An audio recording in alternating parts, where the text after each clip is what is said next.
With my time on this show, I have talked about a lot of bad movies, a lot of films that have made very strange decisions, and yet nothing I've reviewed comes close to the sheer ineptitude that went into today's film. Ho ho ho ho! Delightfully devilish, Seymour.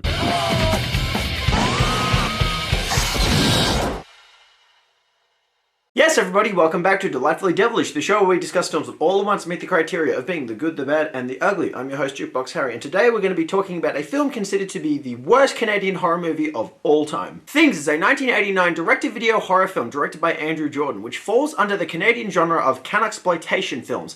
It cost $40,000, and yet where all that money went is still a sheer mystery. If you've somehow gotten the idea that this film is a sequel to the horror masterpiece film The Thing, you are wrong. Dead wrong. No, this film is a fan-made tribute to the 1981 horror film The Evil Dead, directed by Sam Raimi, a masterpiece which balanced horror and black comedy. This film, Things, was made by people who saw that movie and was like, yeah, we can do that, except they really couldn't, and they shouldn't have tried. I really want you to brace yourself, because I'm going to be talking about a film which was made with almost no money and even less expertise. Things' ugly collection of issues hits you over the head before you even get a chance to blink. The title card is a classic word art style font imposed over stock footage of an explosion. And do you remember those metronome tunes that would play when you press a button on the electric keyboard at your grandparents' house? Yeah, the filmmakers used that as the intro theme to Things. I want you to have my baby. My wife and I tried to have a baby, but we could never get one. Now it's up to you. And the first line of dialogue is ugly exposition composed of almost incomprehensible audio quality. That's a problem that recurs throughout the entire film. Then a girl in a mask randomly starts getting naked. She wasn't an actress, by the way, she was a prostitute. They tried to track her down for the special edition DVD release of the film, but couldn't find her. She did a great job of getting far away from this movie. This guy wants her to have his baby, but apparently she already has. Oh, could she? I feel like we were just waiting for him to say the word goo, and that never popped up.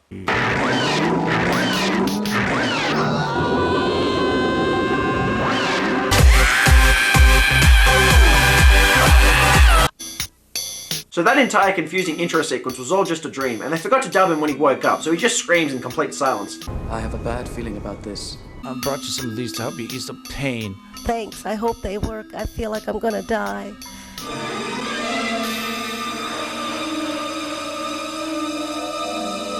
Have the people who made Things ever actually seen a movie? Because movies don't do that. They don't have the title card happen twice before the story's actually begun. And with the theme song to Things being so unbearable, I can't imagine you'd actually want to take credit for it. There's actually a 10-hour version of this song available on YouTube, and the only reason I can think that that actually exists is because I want to believe that it's being used in Guantanamo Bay to torture potential terrorists. And the credits proceed to play out over sincerely awful footage of the countryside as the filmmakers drive around, capturing it all in incredibly poor blue Super 8 footage in shaky cam. It's very consistently an assault on the eyes and ears. Then we cut to a news report. And welcome to TV9 News. I'm Amber Lynn. I'm Johnny Scott. We are your hosts for today's broadcast. Notorious pornographic actress Amber Lynn made her mainstream debut in this film, playing a news reporter named Amber Lynn, who apparently gives her reports standing, not sitting, in front of a collection of TVs. That ain't right. We're almost there. Almost where? I can't see a damn thing. Well, we're almost there. Say something else. Our protagonists enter into a cabin out in the middle of somewhere, and as we get a grand tour of the place, the colour filters experience some pretty dramatic shifts. What's that, a book?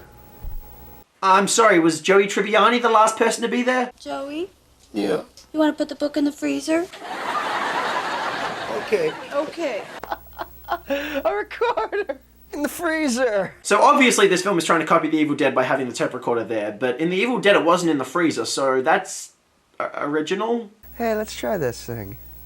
That guy's pretty strange.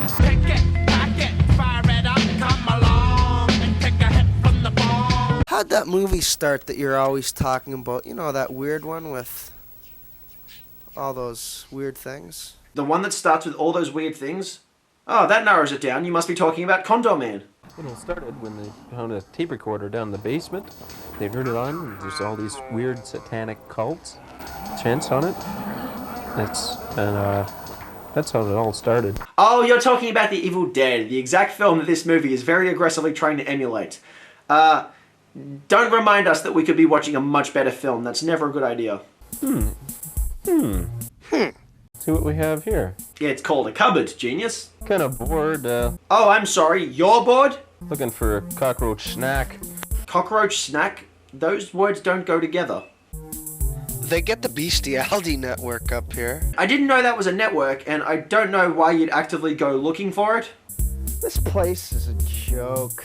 And not a funny one. Scientists and surgeons alike are very excited. Dr. Lucas has discovered that if the human brain is... There is no subtlety to the fact that Amber Lynn is visibly reading all her lines off cue cards. Scientists all over the world are very happy with the discovery, and if... And her dialogue is actually so meaningless that they just cut it mid-sentence. Someone who looks like a thinner version of the guy who shot John Lennon is seen experimenting on some other guy who is covered in lazy prosthetics.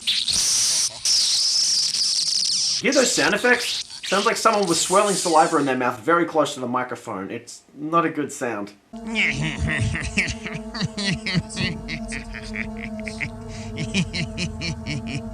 Fake laugh, hiding real pain. Then two paramedics burst in and the scene just abruptly ends. This place is boring. Yeah, it is. Where he used to live was this last house on the left. That's the name of a movie. Say, Don, I think Doug's a little on the weird side with his art collection, if you know what I mean. You can actually leave this movie playing, get up, go to the supermarket, do all your shopping, come back, and the characters will still be having a pointless conversation, and nothing will have happened, because nothing happens in things. And the editors have infused a lyrical song into play the entire time they're talking, so I don't know what I meant to be listening to. Then they start watching a movie on the television, which based on its visual style could not more obviously have been made by the makers of this film. So now on top of watching a bad movie, we have to watch characters in a bad movie, watch a bad movie. Yeah, that's good. Leave it there. It's really not. A 6-day or a 6-month-old bread in here. Maybe I can make myself some kind of a sandwich. Well, don't keep the bread in the fridge, that's how it goes moldy. Hey, Don, come on, I'll have a couple more golden. I can't even understand what you're saying over the sound of the music, although I'm sure it's not really important. Can't you do anything for yourself? Nope. Next time you come with me, you're staying home. Next time you come with me, you're staying home. That is a very counterintuitive statement. Then we get a completely improvised scene where one of them crushes a bug and puts it in a sandwich. This'll be crunchy in his tummy. This entire pointless scene was actually shot in a period of several days because none of the actors' schedules allowed them to be in the same location at the same time. And that's why they're consistently alone in shots. Is that really necessary?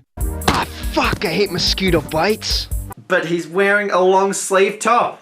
Then the woman in the other room goes through the absolute worst imitation of the chestburster scene from Alien that you've ever seen, and it plays out in a montage of jarring shifts between colours before a dog that popped up out of nowhere is murdered, somehow. Normally a dog's death scene is emotionally devastating even in a mediocre film, but Things manages to actually feature the worst dog death in all of cinematic history. George Romero, director of such hits as Dawn of the Dead and Creepshow, is once again taking his copyright case to the Supreme Court of the United States.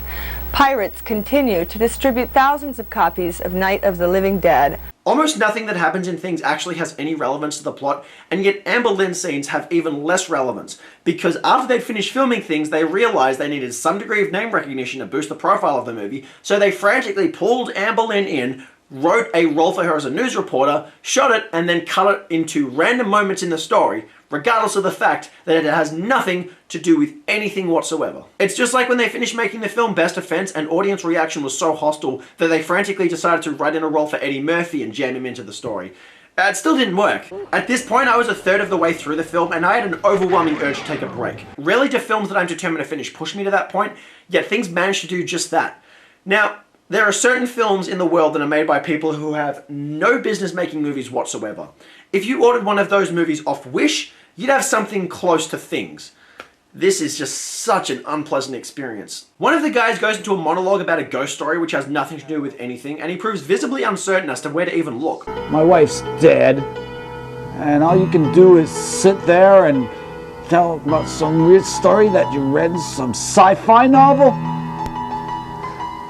Doug, you're my brother. I didn't mean no harm by it. I was only trying to ease the tension. There is no tension, genius. From this point onwards in things, the creators have completely run out of what few ideas they initially had. They took the formula of Evil Dead and the Night of the Living Dead as a setup, then once the characters got to their location, they had no idea how to fill the running time and just started improvising with the sorriest excuse for dialogue available to man. Hey, what happened? The lights went out. No, they just changed color, actually. It's drinking the water! 14 days have passed since Brooklyn residents Don Drake and Fred Lewis were last seen alive. Police are investigating a tip from a New Jersey woman who says she saw them murdered by a gang of bikers and dumped into the Atlantic Ocean. Amber Lynn actually spends more time reading her lines off cue cards in this scene than looking at the actual camera. Back to Johnny. Tabloids report that bagel boy Rob Camelli, Cher's boyfriend, has been seen around town with Tracy Lords in some of the hottest Hollywood clubs. I don't understand a word this guy is saying. Where's Fred? I think he went into the third, fourth, and fifth dimension. You can't write dialogue, just stop trying. After several minutes of these guys just talking about absolutely nothing, one of the titular things pops out, and our hero kills it in the worst shot of a person killing a bug that you've ever seen. You got him real good. No he didn't. The thing itself was almost incomprehensible, the killing all happened off screen, and the editing was horrendous. Then there's several minutes of the two wandering around and aiming a flashlight, hoping to find something redeemable in this film. Last week I reviewed Ben and Arthur, which had one of the least convincing dramatic reactions I'd ever seen in a movie. Well, Ben, I got some groceries. Whoa, man. But then I saw this. They're like spiders in a haunted house.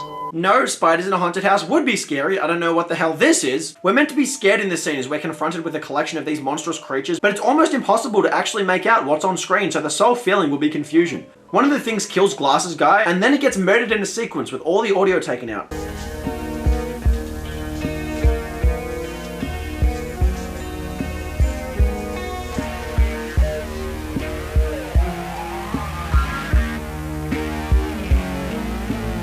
Done! Stupid light. That line is almost self-referential when you think about how poor the lighting in this film has been. I better watch myself. I'm not very good at electricity things.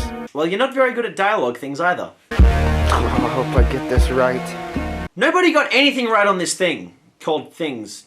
We're just staring at a guy playing with electricity in poor lighting with poor cinematography and poor music. This is what's happening in the film. He stops after a while to murder another bug in complete silence.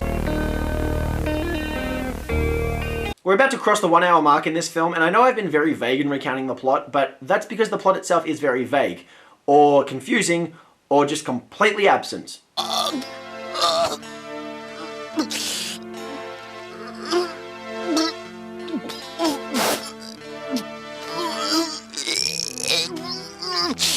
I have to say, I definitely did not think I'd ever see a worse fake vomiting scene than I saw in The Do-Over. And yet Things pioneered that. He starts drilling into something, I'm not sure what it is, but I don't think he does either. Then the cord becomes unplugged, and after a brief struggle to plug it back in, he gives up. You know, of all the things you've done in this film so far, I feel like plugging a cable back in should probably be one of the easier tasks. Things is so bad that its characters can't even convincingly position themselves on a couch.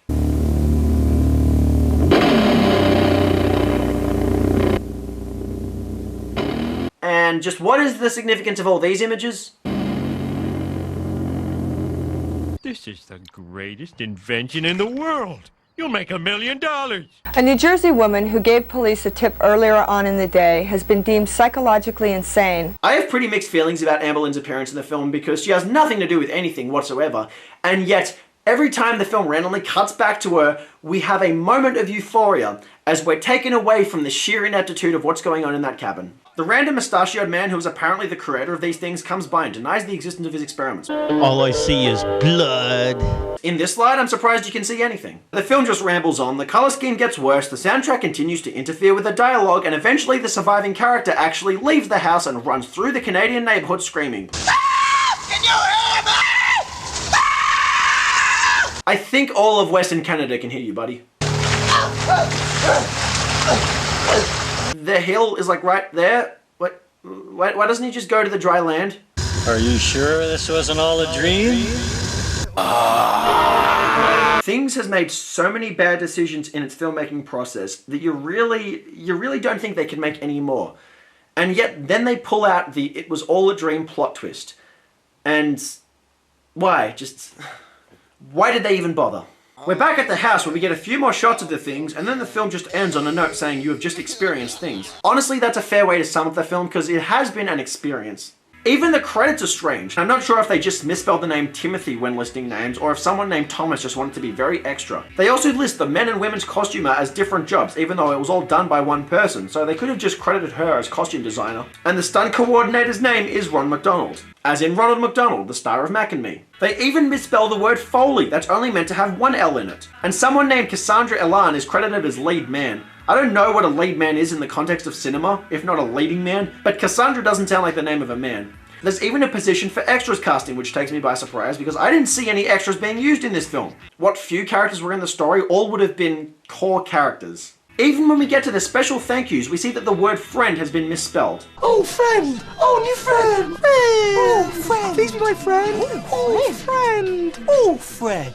Fuck you lot. And finally, the film was apparently dedicated to Black Sabbath guitarist Tony Iommi for reasons beyond me. The final credits of Things are just an experience in itself that, anyway, Don't even say it! Things is undoubtedly one of the worst films ever made, and for very special reasons. Now, I've reviewed a couple movies on this show which just barely qualify as films. I've reviewed Silent Night Deadly Night Part 2, where half of the movie was composed of stock footage from its predecessor, and I reviewed Cool Cat Save the Kids, where 3 short films were strung together and passed off as a feature-length film.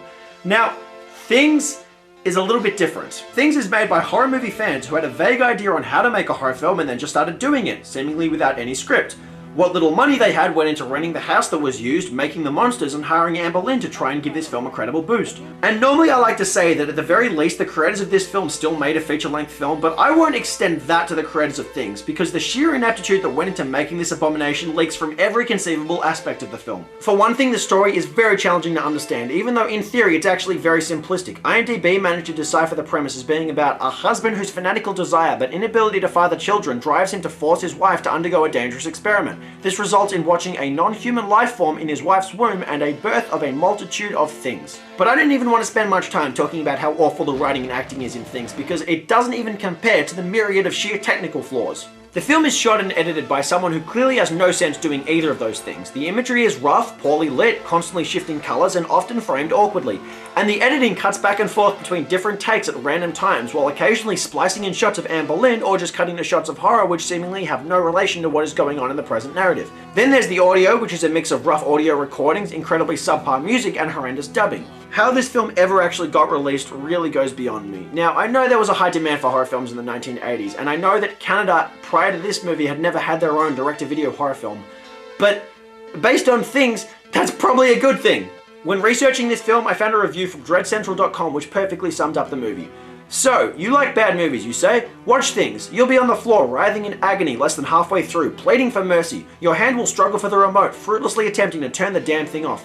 That was my experience watching this film. If you haven't watched this movie, I would plead with you not to do it. Things is not a film anyone would want to actually subject themselves to. For some people, this might sound like me hyping up a truly shocking experience, but no. I am encouraging you to avoid the unpleasant experience I had watching this movie.